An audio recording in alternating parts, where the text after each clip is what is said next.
Your excellency राष्ट्रपति William Ruto, दोनों देशों के डेलीगेट्स, मीडिया के साथियों, नमस्कार।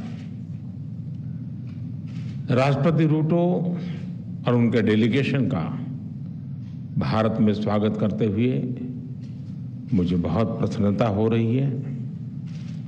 मुझे खुशी है कि अफ्रीकन यूनियन के G20 में शामिल होने के कुछ समय बाद उनकी ये यात्रा हो रही है। भारत की विदेश नीति में अफ्रीका को हमेशा उच्च प्राथमिकता का स्थान दिया गया है। पिछले लगभग एक दशक में हमने मिशन मोड में अफ्रीका के साथ अपना सहयोग बढ़ाया है। मुझे विश्वास है कि राष्ट्रपति रूटो की यात्रा से हमारे द्विपक्षीय संबंधों के साथ साथ पूरे अफ्रीका महाद्वीप के साथ हमारे एंगेजमेंट को नया बल मिलेगा। फ्रेंड्स, इस वर्ष हम भारत और केन्या के डिप्लोमेटिक रिलेशंस की 60वीं वर्षगांठ मना रहे हैं, किंतु हमारे संबंधों का हजारों वर्ष पुराना इतिहास है। मुंबई और मोम्बासा को आपस में जोड़ता हुआ विशाल हिंद महासागर हमारे प्राचीन संबंधों का साक्षी रहा है। इस मजबूत नींव पर हम सदियों से साथ मिलकर आगे बढ़ते रहे हैं। पिछली सदी में हमने मिलकर उपनिवेशवाद का विरोध किया। भारत और केन्या ऐसे देश हैं जिनका अतीत भी साझा है और भविष्य भी। फ्रेंड्स, एक प्रगतिशील भविष्य की नींव रखते हुए आज हमने सभी क्षेत्रों में अपना सहयोग सुदृढ़ करने पर विचार किया और कई नए इनिशिएटिव्स की पहचान भी की। भारत और केन्या के बीच आपसी व्यापार और निवेश में लगातार प्रगति हो रही है। हमारे आर्थिक सहयोग के पूरे पोटेंशियल को रियलाइज करने के लिए हम नए अवसरों की तलाश जारी रखेंगे। भारत केन्या के लिए एक विश्वसनीय और प्रतिबद्ध डेवलपमेंट पार्टनर रहा है। आईटेक तथा आईसीसीआर स्कॉलरशिप के माध्यम से भारत के केन्या के लोगों की स्किल डेवलपमेंट और कैपेसिटी बिल्डिंग में महत्वपूर्ण योगदान दिया है। दो कृषि प्रधान अर्थव्यवस्थाओं के रूप में हमने अपने अनुभव साझा करने पर सहमति जताई। केन्या के कृषि क्षेत्र का आधुनिकीकरण करने के लिए हमने $250 मिलियन की लाइन ऑफ क्रेडिट प्रदान करने का भी निर्णय लिया है। आधुनिक समय की जरूरतों के अनुसार हम टेक्नोलॉजी और इनोवेशन में अपना सहयोग बढ़ा रहे हैं। डिजिटल पब्लिक इंफ्रास्ट्रक्चर में भारत की उपलब्धियों को केन्या के साथ साझा करने के लिए हम पूरी तरह से तैयार हैं। इस महत्वपूर्ण विषय पर आज किए जा रहे समझौते से हमारे प्रयासों को बल मिलेगा। क्लीन एनर्जी दोनों ही देशों की मुख्य प्राथमिकता है। केन्या द्वारा लिया गया अफ्रीका क्लाइमेट समिट का इनिशिएटिव एक बहुत ही सराहनीय कदम है।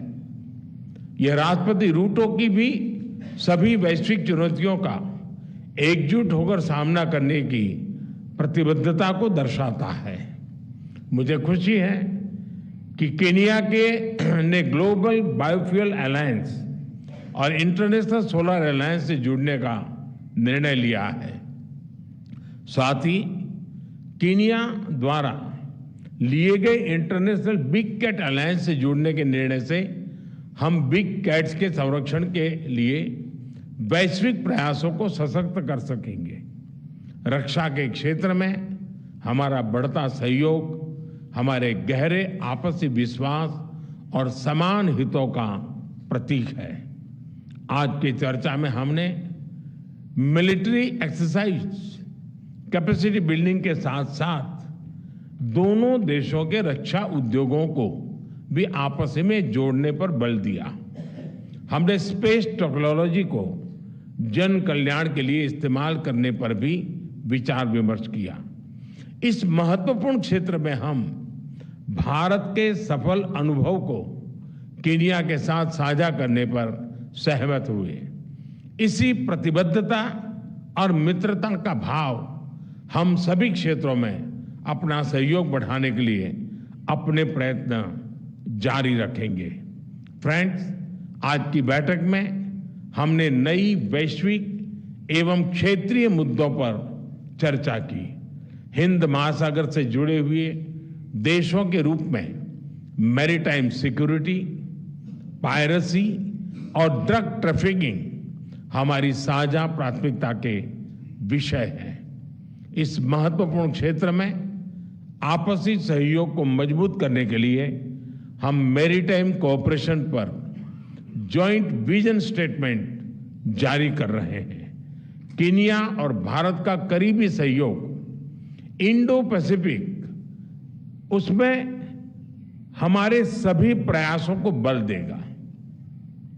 भारत और केन्या एकमत है कि आतंकवाद मानवता के लिए सबसे गंभीर चुनौती है।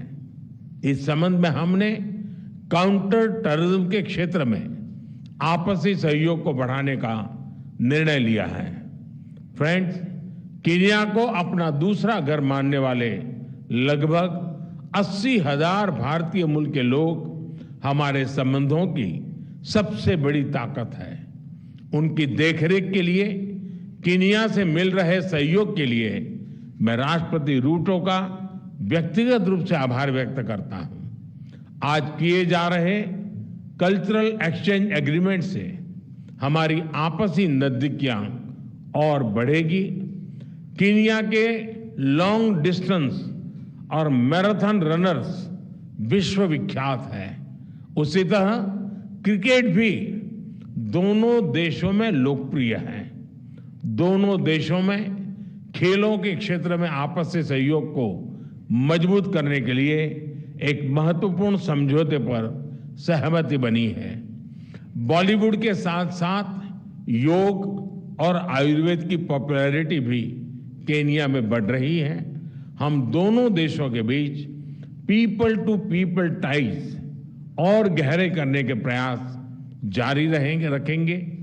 एक्सेलेंसी, एक बार फिर आपका और आपके डेलीगेशन का भारत में बहुत बहुत स्वागत है। बहुत बहुत धन्यवाद। Thank you, sir. May I now request Honorable